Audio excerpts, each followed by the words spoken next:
রাসূলের কাছে রাখে। আমি পয়গম্বরকে আল আমিন বলে মক্কার জমিনের মানুষেরা ডাকে। রে আলী, মহান আল্লাহ তাআলা জানিয়ে দিয়েছেন ঘরের চতুর্পাশে বেঈমান কাফেররা অপেক্ষা করতে আছে। আমি যখন ঘর থেকে বাহির হইব, বেঈমান কাফেররা আমি রাসূলের উপর আক্রমণ করার জন্য রেডি হয়ে আছে। রে আলী, এই মক্কার জমিনের মানুষের আমার কাছে অনেক সম্পদাদি আমানত হিসেবে রেখেছে। আমি পয়গম্বর যদি বিদায় হয়ে যাই রে আলী, আমি পয়গম্বর তোমার কাছে এই আমানত গুলা রেখে গেলাম। হিজরত করে আল্লাহর পয়গম্বর বিশ্বনবীজি মক্কা থেকে হিজরত করে মদিনায় যাবেন। মক্কা নবীজি গড়ের ভিতরে অবস্থান করছেন। এমন অবস্থায় বেঈমান কাফেরগুলো গড়ের চতুর্দিকে ঘেরাও করে আল্লাহর পয়গম্বরকে হত্যা করার ষড়যন্ত্র করলো। আল্লাহ নবী বিশ্ব নবীজি রাহমাতুল লিল আলামিন নবীজি এই বিছানার মধ্যে শুয়ে আছেন। হযরতে আলী রাদিয়াল্লাহু তাআলা আনহুকে বলেন, এ আলী, আমার এই বিছানার মধ্যে তুমি শুয়ে যাও। আল্লাহ রাব্বুল আমিন আমাকে হুকুম করেছেন মক্কা থেকে হিজরত করে মদিনায় যাওয়ার জন্য। এ আলী, এই মক্কা জমিনের অনেক মানুষগুলো আমাকে বড় ভালোবাসে, মহব্বত করে। যদিও আমার বিরুদ্ধে তারা লেগে যায়, তবু আমি পয়গম্বরকে বিশ্বাস করে তারা আমানতদারিতার সম্পদ আমি রাসূলের কাছে রাখে। আমি পয়গম্বরকে আল আমিন বলে মক্কার জমিনের মানুষেরা ডাকে। রে আলী, মহান আল্লাহ তাআলা জানিয়ে দিয়েছেন ঘরের চতুর্পাশে বেঈমান কাফেররা অপেক্ষা করতে আছে।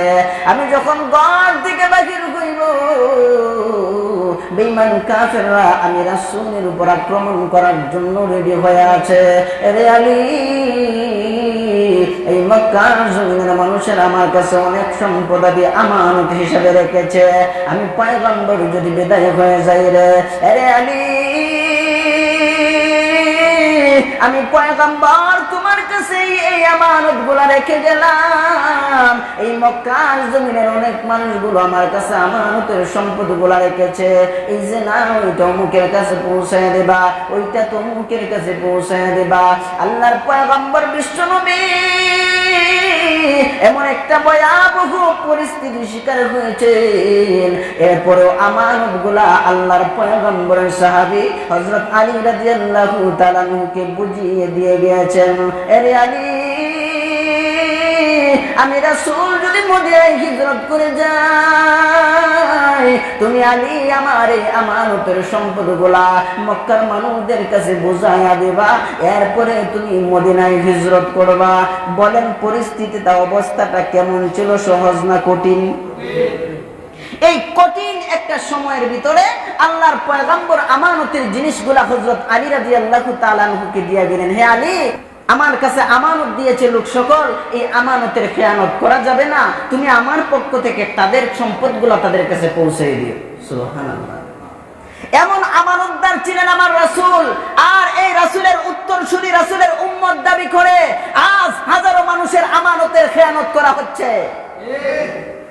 আল্লাহ রাসূল সাল্লাল্লাহু আলাইহি ওয়াসাল্লাম এমন ছিলেন আমানতওয়ালা, আমানতদার। নবীজি সাহাবায়ে কেরামদেরকেও তো আমানতের শিক্ষা দিয়েছেন। কিন্তু অপর দিকে দেখা যাচ্ছে যেই সমস্ত বেঈমান কাফেরগুলো, আবু জেহেল, উতবা, শাইবারা, ওরা কেমন আমানতদার ছিল? ওরা আমানতদার ছিল না খেয়ানতকারী ছিল? ওরা খেয়ানতকারী ছিল। আল্লাহ রাসূল সাল্লাল্লাহু আলাইহি ওয়াসাল্লাম রাস্তা দিয়ে চলতেছেন। এমন অবস্থায় একটা যুবক আল্লাহর পয়গম্বরের কাছে এসে বলে, নবীজি,